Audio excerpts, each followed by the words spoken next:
এখানে অনস্ক্রিন দেখতে পাচ্ছ যেখানে আলিপুরদুয়ার, বাঁকুড়া, হুগলি, হাওড়া, জলপাইগুড়ি, যেখানে ঝাড়গ্রাম, কলকাতা, কালিম্পং, মালদা, যেখানে পশ্চিম বর্ধমান, পূর্ব বর্ধমান, বীরভূম, কোচবিহার, দার্জিলিং, এই সমস্ত লোকেশন থেকে যারা বিলম্ব করছো ভিডিওটি তোমরা সম্পূর্ণ দেখো। যেখানে ভালো পদ, যেখানে একটা ভালো পদে নিয়োগ করা আছে, যেখানে দক্ষিণ দিনাজপুর, পশ্চিম মেদিনীপুর, যেখানে পূর্ব মেদিনীপুর, যেখানে মুর্শিদাবাদ, নর্থ 24 পরগনা, সাউথ 24 পরগনা এবং তোমাদের পুরুলিয়া, নদিয়া, উত্তর দিনাজপুর, এই সমস্ত 23টি জেলা থেকে যারা বিলম্ব করছো তারা ভিডিওটি সম্পূর্ণ দেখবে। যেখানে আইসিডিএসের যেটা ভ্যাকান্সি পাবলিশ করা হয়েছে সেটার অনলাইন আবেদনের ডেট এবং অফিসিয়াল নোটিফিকেশন পাবলিশ করা হয়েছে। এটির লাস্ট ডেট কবে, এখানে কারা কারা আবেদন করতে পারবে, এখানে যাদের শিক্ষাগত যোগ্যতা উচ্চ মাধ্যমিক পাস রয়েছে তার মধ্যে এখানে প্রত্যেকেই যোগ্য। যেখানে তোমাদের বেতন এখানে বৃদ্ধি করা হয়েছে, যেখানে বেতনের মান কত বাড়ানো হয়েছে সম্পূর্ণ এই ভিডিওতে আমরা আলোচনা করছি। ভিডিওটি সম্পূর্ণ দেখো, দেখে এলিজিবল হলে আবেদন করতে পারো। আর আমি বারবার করে রিকোয়েস্ট করছি যারা চ্যানেলে নতুন, চ্যানেলটা অবশ্যই সাবস্ক্রাইব করে নেবে। এখানে অনস্ক্রিন দেখতে পাচ্ছ, জয় হিন্দ বন্ধুরা, তোমরা দেখছো তোমাদের period channel has voter force academy. তোমাদের সামনে যে অফিসিয়াল নোটিফিকেশনটি বিজ্ঞপ্তি নিলাম তো অনস্ক্রিন দেখতে পাচ্ছ। যেখানে আইসিডিএস এর ভ্যাকান্সি অঙ্গনারী কর্মীকে নিয়োগের বিজ্ঞপ্তি পাবলিশ করা হয়েছে। কর্মী নিয়োগের বিজ্ঞপ্তি পাবলিশ করা আছে। যে কোনো শাখা থেকে যে কোনো ব্যক্তি উচ্চ মাধ্যমিক পাস করছো তাহলে এখানে আবেদন করতে পারছো। যেখানে শূন্যপদ 13,225টি শূন্যপদে নিয়োগের বিজ্ঞপ্তি পাবলিশ করছে। রাজ্যের 23টি জেলা থেকে তোমরা আবেদন করতে পারছো। প্রত্যেকে অনলাইনের মাধ্যমে আবেদন করতে হবে। ভিডিওটি সম্পূর্ণ দেখো, দেখে এলিজিবল হলে তোমরা প্রত্যেকে আবেদন করতে পারো।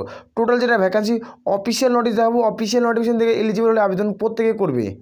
বর্তমান যেটা নিউজ পত্রিকার মাধ্যমে পাবলিশ করা হচ্ছে অনলাইন আবেদনের ডেট, অঙ্গনারী কর্মী বিপুল ভোটে নিয়োগের বিজ্ঞপ্তি 19শে মে ভোট তোমাদের রয়েছে। এই ভোট পার হওয়ার পর তোমার সুপারভাইজার পদে নিয়োগ করবে। যেখানে তোমরা দেখতে পাচ্ছ নিয়োগ করতে হবে চলছে রাজ্য সরকার। যে সব কিছু ঠিকাঠিক থাকলে জুনের দ্বিতীয় সপ্তাহ থেকে নিয়োগ শুরু হবে। জুন মাসের দ্বিতীয় সপ্তাহ থেকে আবেদন, অনলাইন আবেদন প্রত্যেকের শুরু হচ্ছে। তোমরা কোন জেলা থেকে ভিডিওটি দেখছো কমেন্ট করে জানাও। তো খুব দ্রুত তোমাদের পঞ্চায়েতের নামটি তোমাদের কমেন্ট সেকশনে কমেন্ট করে জানাবে। খুব দ্রুত আইসিডিএস এর ভ্যাকান্সি তোমাদের কিন্তু নিয়োগ শুরু হয়ে যাবে। আসার পর কোন জেলাতে ভিডিও দেখছো তোমরা অবশ্যই কমেন্ট করে জানাও। খুব দ্রুত নিয়োগের বিজ্ঞপ্তি পাবলিশ হয়ে যাবে। যেখানে মোট পদ এখানে তোমরা দেখতে পাচ্ছ 13,000, যেখানে 225টি শূন্যপদে নিয়োগের বিজ্ঞপ্তি পাবলিশ করছে। যেখানে রাজ্য সরকার এই 4 জুন নির্বাচনের ফল ঘোষণা তোমাদের করা হবে। তোমাদের 4 তারিখ ভোটের, তোমাদের যে সমস্ত ভোট হলো সেই তোমাদের ঘোষণা করা হবে। 4 তারিখে তোমাদের রেজাল্ট পাবলিশ করা হবে ভোটের। এই ভোটের রেজাল্ট পাবলিশ করার পর 10 জুন পর্যন্ত তোমার 10 তারিখের পর থেকে তোমাদের অনলাইন আবেদন স্টার্ট হয়ে যাচ্ছে। এখানে পুরোপুরিভাবে ঘোষণা করছে ভোটের কারণে আইসিডিএসের যেগুলো ভ্যাকান্সি, যে সমস্ত ভ্যাকান্সি রিক্রুটমেন্ট হয়েছে এবং যে সমস্ত ভ্যাকান্সি খালি রয়েছে সে সমস্ত ভ্যাকান্সি খুব দ্রুত নিয়োগ করিয়ে নেবে। একটা ভালো সুযোগ, একটা শূন্যপদে কিন্তু নিয়োগ করা এখানে। তারপরে তোমাদের পদে নিয়োগ শুরু হবে সম্ভাবনা। পুজোর আগে সম্ভবত তোমাদের রিক্রুটমেন্ট করে নেবে। যাদের বয়স 18 থেকে তোমাদের 42-এর মধ্যে তারা প্রত্যেকেই যোগ্য। 18 থেকে 42-এর মধ্যে যাদের বয়স প্রত্যেকে যোগ্য।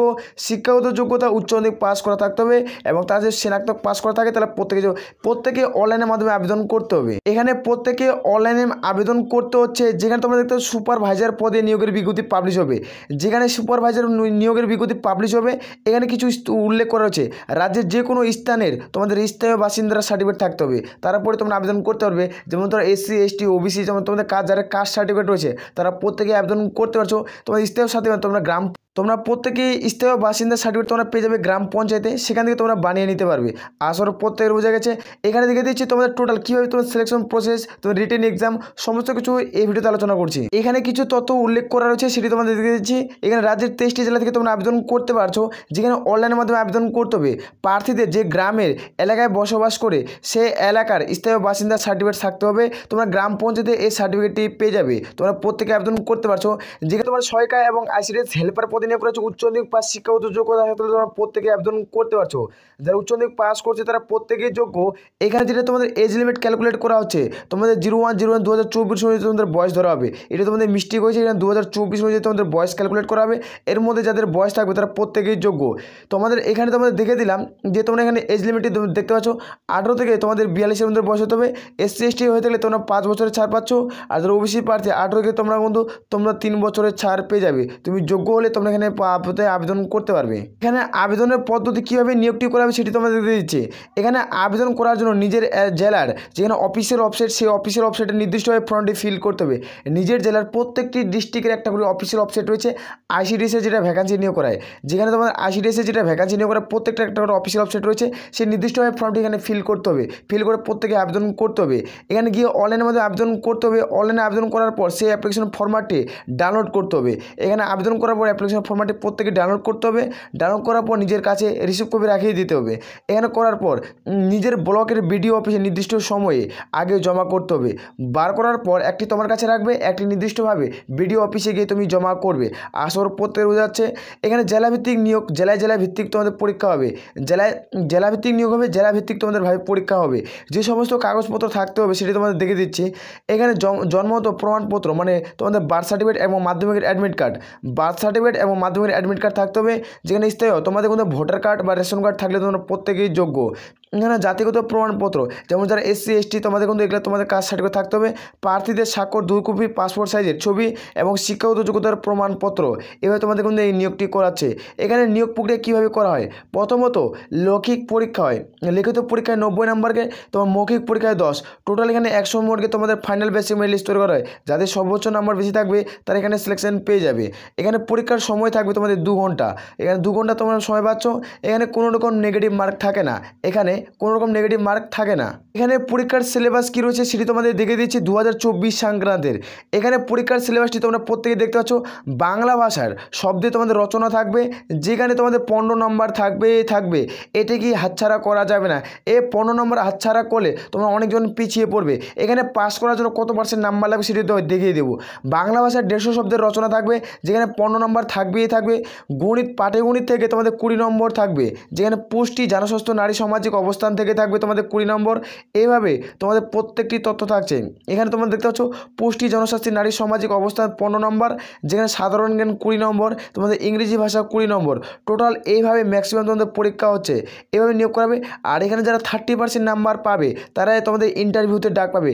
মৌখিক পরীক্ষা মানে লিখিত পরীক্ষায় যাদের 30% নাম্বার পাবে, যারা 30 নম্বর পাবে, তারাই কিন্তু মৌখিক পরীক্ষা মানে ইন্টারভিউতে 10 নম্বরের ইন্টারভিউতে ডাক পাবে। আর যারা লিখিত পরীক্ষায় পাস করবে এবং ইন্টারভিউ দিতে যাবে না, তাদের কোনো রকম সরকারি চাকরি তোমরা পাচ্ছ না। এটুকু কিন্তু প্রত্যেকে মাথায় রাখবে। তারপরে তুমি এই পদে আবেদন করবে, যেহেতু একটা ভালো একটা পদ, যেখানে রাজ্য সরকারের একটা তোমাদের গুড জব বলতে পারো। যেখানে তোমরা প্রত্যেকে আবেদন করতে পারছো। যারা উচ্চ মাধ্যমিক পাস শিক্ষাগত যোগ্যতা করছো তারা প্রত্যেকেই যোগ্য। যেখানে তোমাদের স্যালারির মান তোমাদের বাড়িয়ে দেওয়া হবে। এখানে কত টাকা স্যালারি করা হবে সেটি তোমাদের দেখে দিচ্ছি। এখানে অনস্ক্রিন দেখতে পাচ্ছ যারা কর্মী পদে মাসিক বেতন পায় তোমাদের 7,250 টাকা, এবং যারা সহায়িকা পদে মাসিক বেতন পায় 5,000 টাকা। যারা সহায়িকা পদে বেতন পায় তাদের বেতন, যারা কর্মী পদে আবেদন করছে এখন তাদের বেতন এখানে 9,000 টাকা করা হয়েছে। এখানে 9,000 টাকা তোমরা সামথিং স্যালারি পাচ্ছ। এবং যারা এই পদে আবেদন করছে তাদের ক্ষেত্রে তোমাদের কিন্তু 7,000 টাকা পুরোপুরি তোমাদের কিন্তু স্টার্টিং স্যালারি করা হয়েছে। এটা অফিসিয়াল বিজ্ঞপ্তি, কিছুদিনের মধ্যে আমরা ফুল অফিসিয়াল নোটিফিকেশন দেখতে পাবো। সেখানে প্রত্যেকটি তোমাদের অ্যানাউন্সমেন্ট, তোমাদের কিন্তু যেটা তোমাদের বেতন স্যালারির মান সেটি তোমাদের কিন্তু করা থাকবে। আমরা কিছুদিনের মধ্যে ফুল অফিসিয়াল নোটিশ দেখতে পেয়ে যাবো। আমি তার জন্য বারবার করে রিকোয়েস্ট করছি, যারা চ্যানেলে নতুন, চ্যানেলটা অবশ্যই কমেন্ট সেকশনে কমেন্ট করে জানাও। আর কোন জেলা থেকে ভিডিও দেখছো অবশ্যই কমেন্ট করে জানাবে। আসলে প্রত্যেকের বোঝা গেছে। সরাসরি এখানে তোমাদের দেখিয়ে দিচ্ছি। এখানে অন স্ক্রিন দেখতে পাচ্ছ এই রিক্রুটমেন্টটি তোমাদের ওয়েস্ট বেঙ্গল ICTC ওয়ার্কার এবং হেল্পার এই রিক্রুটমেন্ট 2024 করায়। যেখানে ওয়েস্ট বেঙ্গল এই রিক্রুটমেন্ট কিন্তু করে থাকে ওয়েস্ট বেঙ্গল বোর্ড। তোমাদের এখানে তোমাদের প্রত্যেকটা অফিসিয়াল ওয়েবসাইট তোমরা পেয়ে যাবে। তোমরা ভিডিও নিচে কমেন্ট করে জানাও, তোমার প্রত্যেকটা অফিসিয়াল ওয়েবসাইট সেন্ড করা হবে। নিজের যেটা অফিসিয়াল ওয়েবসাইট সেখান থেকে তোমরা প্রত্যেকে চেক আউট করে, যখন তোমাদের অনলাইন স্টার্ট হবে সেখানে তোমরা সঙ্গে ভিডিও পেয়ে যাবে। সেখানে প্রত্যেকে স্টেপ বাই স্টেপ আবেদন করতে পারবে। এই চ্যানেলে স্টেপ বাই স্টেপ ভিডিওর অ্যাপ্লিকেশনের ফলে বলে আমরা এখান থেকে ভিডিওটি শেষ করছি। জয় হিন্দ, জয় ভারত।